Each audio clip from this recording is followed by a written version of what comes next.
Hey everybody, you've seen him before.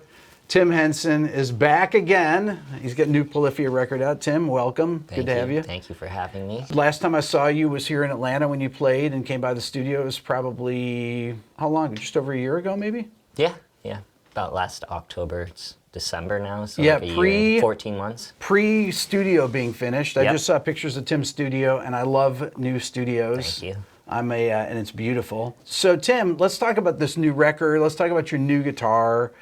I love that you have a electric classical Ibanez. This is really amazing. So the inspiration came from in 2020 or 2019 or 2020, I think 2020. We were on tour in Europe and just like messing around, like hanging out before the show. And I think we were in Cologne, Germany. And we went into a pawn shop and I saw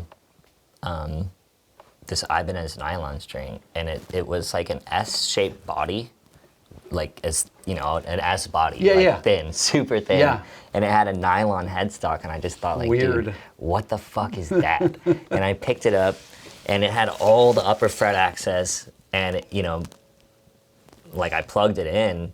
And I was like, wow, I started playing like Polyphia riffs on it, and like I had always struggled to play like any of our riffs on an acoustic type guitar before, just because like, I don't know, steel string is really hard for me to play, and then of course like there's less upper fret access. Yeah. And I was like, wow, this sounds crazy, like the Polyphia riffs through a nylon-esque guitar.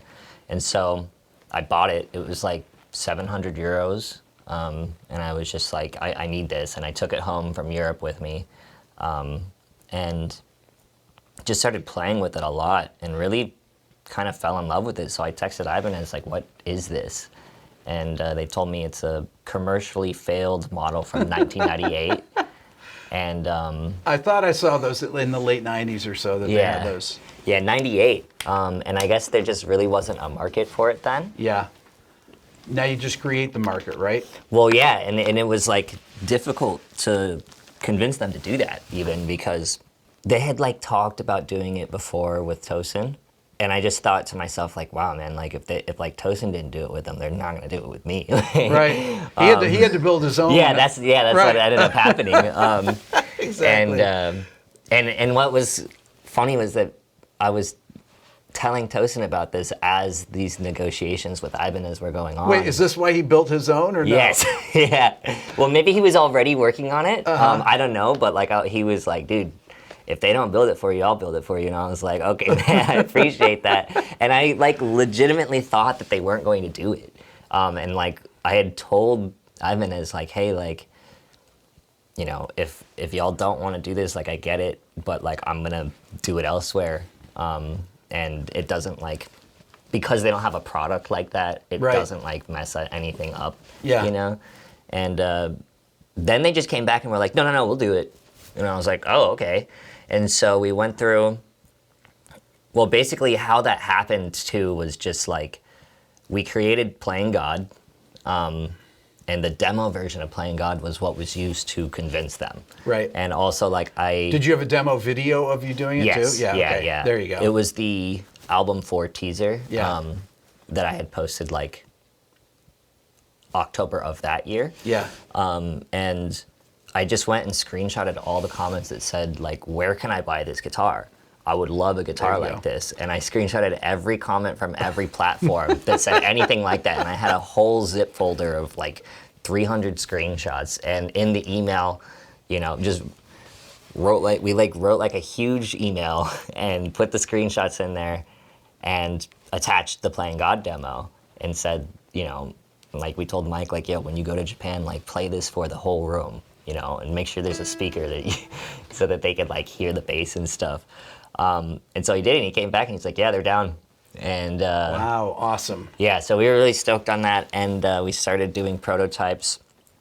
And the first one that they made was... When they do prototypes, I don't mean to interrupt, when they do prototypes, they didn't do any of the neck, the inlays or anything like that in the prototypes, right? Or do they? I didn't have the design then. Okay. So yeah, they didn't have. Now, it was on the those. width of the neck? This is what I was really curious about. This about the the old guitar that you had bought in the shop in Europe, and how the neck width is in comparison to this one. Are they similar? The neck on that one is very much an S. Okay, I was wondering about that. Yeah. It's like it's like uncomfortably thin. Right. And it's really odd to have an S neck with nylon strings. Right. Like, and so like it's just a bit jarring in general, the experience, you know? So I can see like why people didn't actually buy it in the first place, right? You know, because you're really taking two things that are so far apart from each other: the super shredder guitar and like a classical guitar, and like versus, you know, this is like more of a traditional body shape and more of a traditional like, I mean, you know, more of like a C shape. Yeah, but the width of the neck is similar to what it's exactly what a classical guitar would be, pretty much. Yeah, the SEN was what it was called, wasn't like that. It was like very much like an electric guitar. So, but yeah, so the first prototype that they made had like the heel shaved way down. Okay. And it was like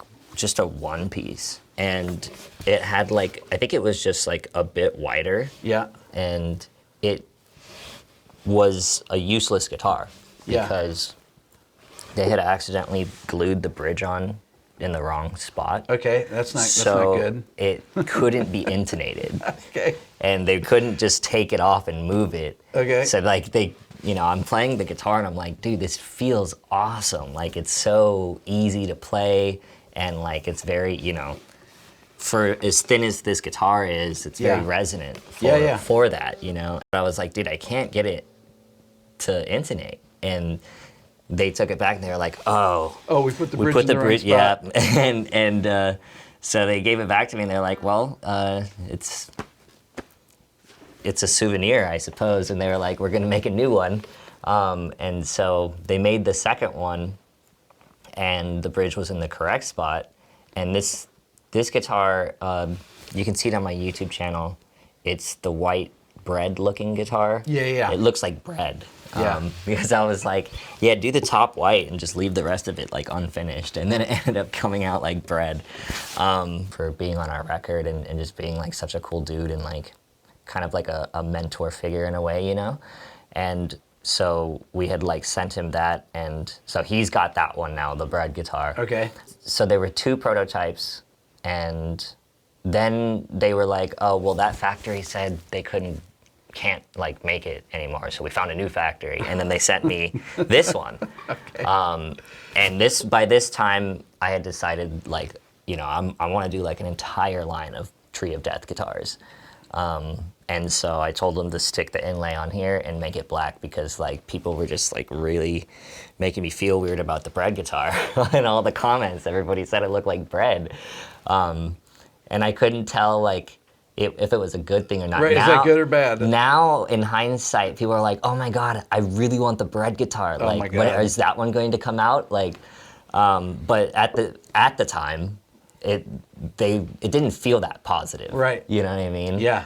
But anyway, so they brought me this one, and this one like played the best, and I guess the heel is different, but I just like got used to it, and I was like, okay, well, this one's good to go. When you get up in the high register there, your thumb just basically rests right on that, and the heel's angled. Yeah. Right? So just kind of like up here. Okay, so I was wondering, when I first saw you play it on the Playing God playthrough, I was wondering about the string spacing compared to your electric and how you got used to this a different size thing for your right hand. What's it like to play with a different string spacing with different resistance to play things, like playing that song? It's, I guess, because there's all those different things. You have resistance of the strings is different. The string spacing is different, so it changes how your right hand is. You know, when you're trying to get, if you're hybrid picking or whatever you're doing. I guess like it. Subscribe.